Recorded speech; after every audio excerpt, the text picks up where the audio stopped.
Hello everyone. Welcome welcome to Ken studies.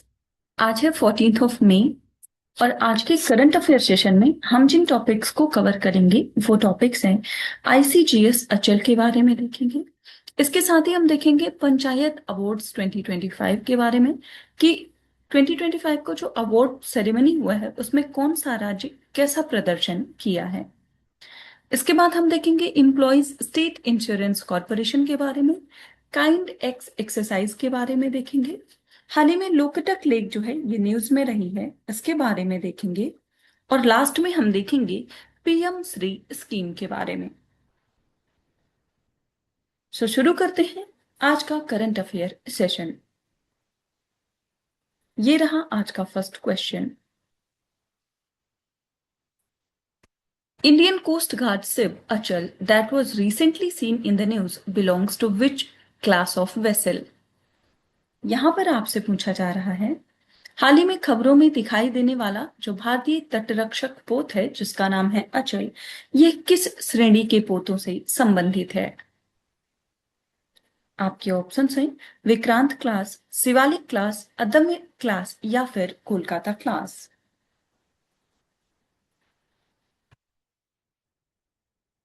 और इस question में आपका करेक्ट ऑप्शन हो जाएगा ऑप्शन सी। सो आईसीजीएस अचल जो है ये संबंधित है अदम्य क्लास से। आप देख सकते हैं Indian Coast Guard ship Achal was recently commissioned by the Indian Coast Guard at Goa Shipyard Limited. So it is a new generation Adamya class fast patrol vessel and Achal means firm. So it is the fifth among 8 fast patrol vessels being built by Goa Shipyard Limited for the Indian Coast Guard. The vessel is powered by two 3000 kilowatt advanced diesel engines and can achieve a top speed of 27 knots. So it has an operational endurance of 1500 nautical miles and includes advanced systems such as integrated bridge system and automated power management system. तो आप ध्यान रखेंगे ICGS अचल जो है ये संबंधित है अदम्य क्लास का जो फास्ट पेट्रोल वेसल है उससे। बढ़ते हैं नेक्स्ट क्वेश्चन की ओर। According to Ministry of Panchayati Raj, which state secured the highest number of panchayat awards 2025? यहां पर आपसे पूछा जा रहा है पंचायती राज मंत्रालय के अनुसार 2025 में किस राज्य को सबसे अधिक पंचायत पुरस्कार प्राप्त हुए हैं? आपके ऑप्शंस हैं कर्नाटका, मध्य प्रदेश, उत्तर प्रदेश या फिर Odisha.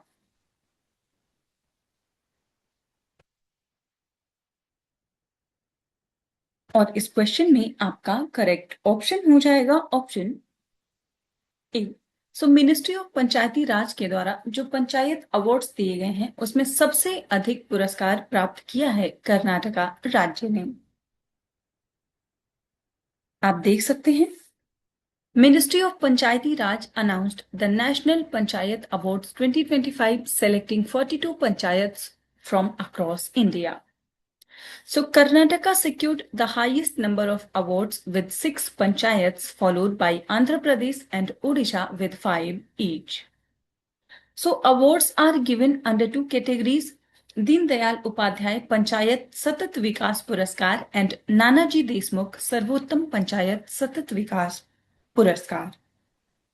So the Deen Dayal Upadhyay Award recognize Gram Panchayats for achievements linked to sustainable development goals such as poverty reduction, health, sanitation, water sufficiency, women-friendly governance and social justice. तो आप ध्यान रखेंगे 2025 के जो पंचायत अवार्ड्स हैं उनमें जिस राज्य को सबसे ज्यादा अवार्ड्स मिले हैं वो है कर्नाटका और फिर सेकंड प्लेस पर है आंध्र प्रदेश और ओडिशा। बढ़ते हैं नेक्स्ट क्वेश्चन की ओर।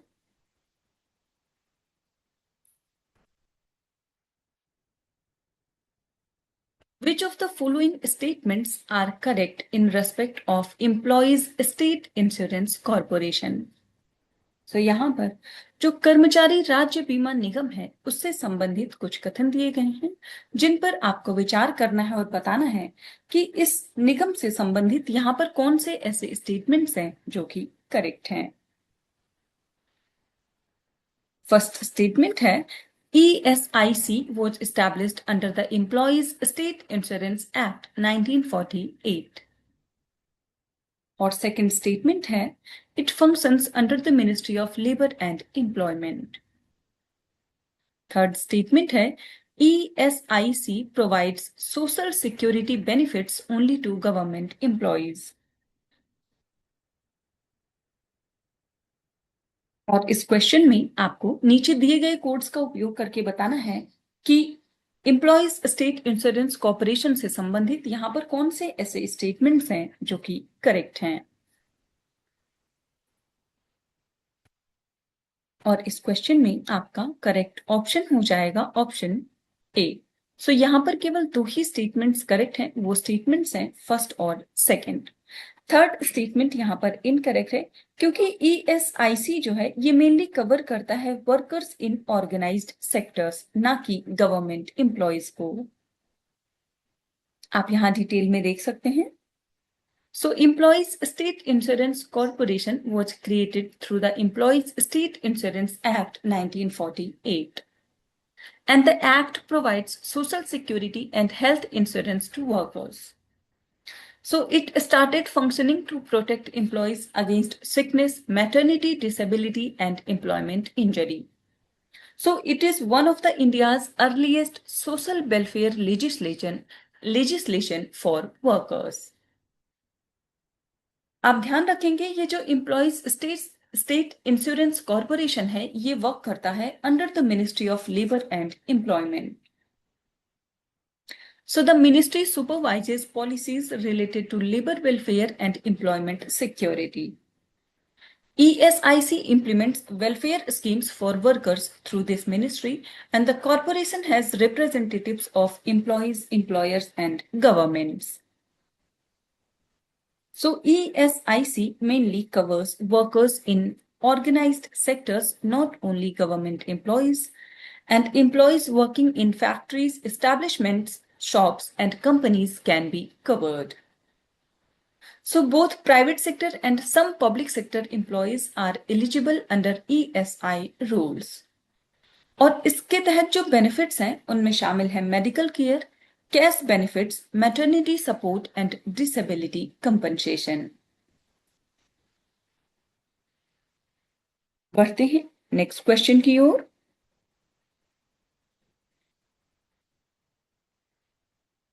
Consider the following with reference to kind x.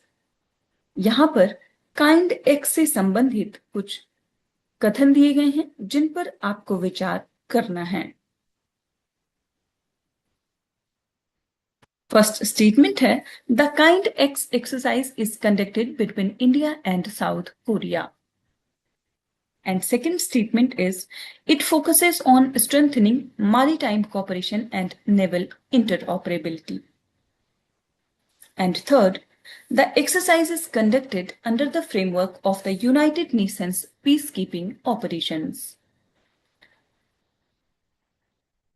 और यहां पर आपसे करेक्ट स्टेटमेंट्स पूछी जा रही है। आपको बताना है ये जो काइंड एक्स एक्सरसाइज है इससे संबंधित यहां पर कितने ऐसे स्टेटमेंट्स हैं जो कि करेक्ट हैं।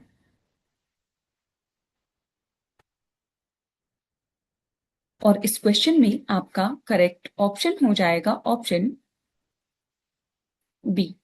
सो यहां पर केवल दो ही स्टेटमेंट्स करेक्ट हैं और वो स्टेटमेंट्स हैं फर्स्ट और सेकंड, जबकि थर्ड स्टेटमेंट यहां पर इनकरेक्ट है क्योंकि ये जो काइंडेक्स एक्सरसाइज है ये एक बायलेटरल डिफेंस एक्सरसाइज है between India and South Korea. आप यहां डिटेल में देख सकते हैं। So Kindex is a bilateral military exercise involving India and South Korea.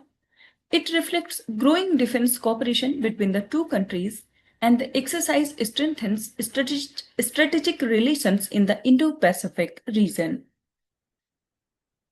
So it promotes coordination and the exchange of operational practices between forces. Kindex exercise के उद्देश्य की बात करें तो it aims to improve coordination and interoperability between participating naval forces. So the exercise includes operational drills, tactical cooperation, and maritime coordination.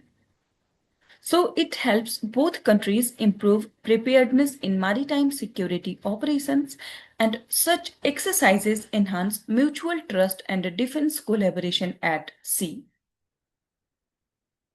So Kindex के बारे में और बात करें तो it is primarily a bilateral defense exercise between India and South Korea. So it is not officially conducted under a United Nations peacekeeping mandate. The exercise mainly focuses on bilateral military cooperation and maritime coordination. UN peacekeeping exercises are organized separately under international frameworks. South Korea की बात करें तो officially इसको Republic of Korea के नाम से जाना जाता है and it is a country in east Asia. So it constitutes the southern half of the Korean peninsula and borders North Korea along with the Korean demilitarized zone with the Yellow Sea to the west and the Sea of Japan to the east. So south Korea की जो capital है वो है Seoul.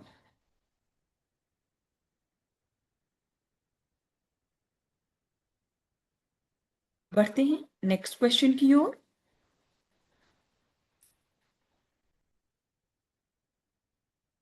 With reference to Loktak Lake, consider the following statements.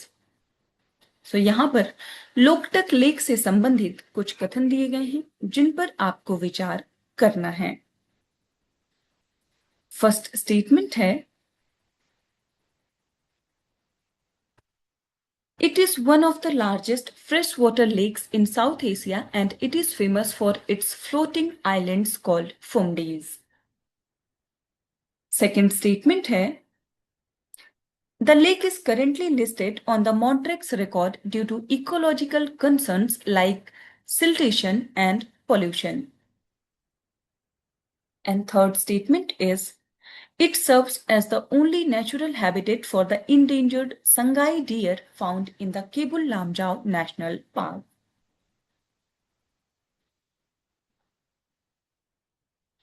और यहां पर आपसे correct statements पूछी जा रही है. आपको बताना है ये जो लोकटक लेक है इससे संबंधित यहां पर कौन से ऐसे स्टेटमेंट्स हैं जो कि करेक्ट हैं.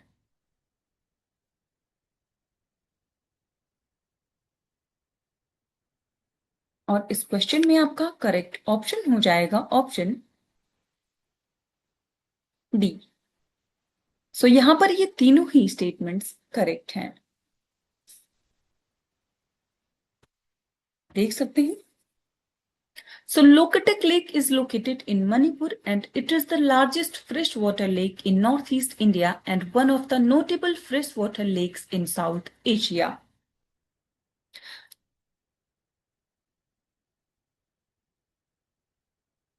So it is globally known for its unique floating biomass formations called Phomdees, which are heterogeneous masses of vegetation, soil and organic matter.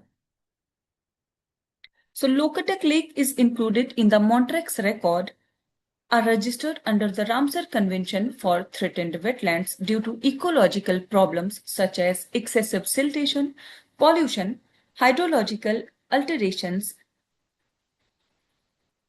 So this lake hosts the Sanghai deer, an endangered species whose only natural habitat is the floating Kebul Lamjao National Park, the world's only floating national park. So ये जो Loktak lake है, it is located about 40 kilometers south of the Imphal. और आपने देखा कि it is known for its floating circular swamps which are called Phomdees. So this lake is lake shelters about 230 species of aquatic plants, 100 types of birds, and 400 species of fauna like barking deer, sambar, and Indian python. So Lokatak Lake was initially designated as a wetland of international importance under the Ramsar Convention in 1990. And later, it was also listed under the Montreux Record in 1993.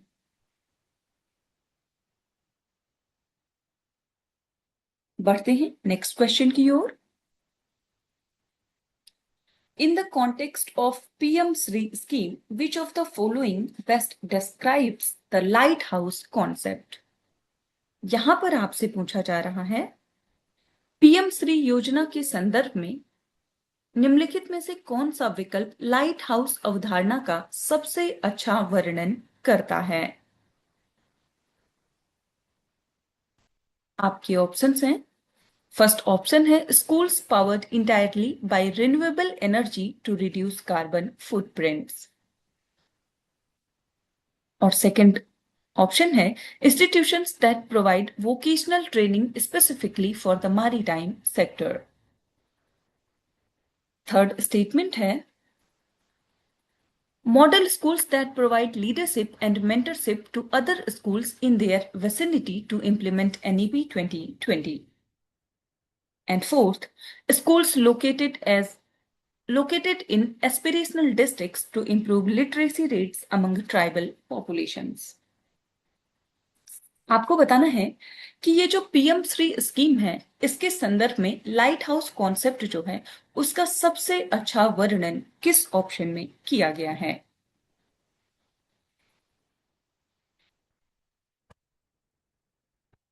और इस question में आपका correct option हो जाएगा option C. सो ये concept है model schools that provide leadership and mentorship to other schools in their vicinity to implement NEP 2020. आप देख सकते हैं the term lighthouse schools within the PM Sri scheme refers to the role these 14,500 schools are intended to play in the broader educational ecosystems. So they are designed as model institutions that exemplify the implementation of the National Education Policy 2020. So these schools provide a benchmark for high quality, holistic and skill-based education. Beyond their own students, they are tasked with providing leadership, guidance and mentorship to other government and local body schools in their neighborhood. So this lighthouse concept effect is expected to catalyze a transformation in nearby schools by demonstrating best practices in experiential learning, competency-based assessment, and the use of digital pedagogy. While these schools do emphasize green initiatives and are linked to regional development, their core defining characteristic as per the scheme is their exemplary and mentorship-oriented nature. So the selection of these schools follows a challenge-based competitive mode to ensure that the most capable institutions are chosen to lead this transition. PM Shri scheme की बात करें तो ये एक centrally sponsored scheme है जिसको launch किया गया था 2022 में.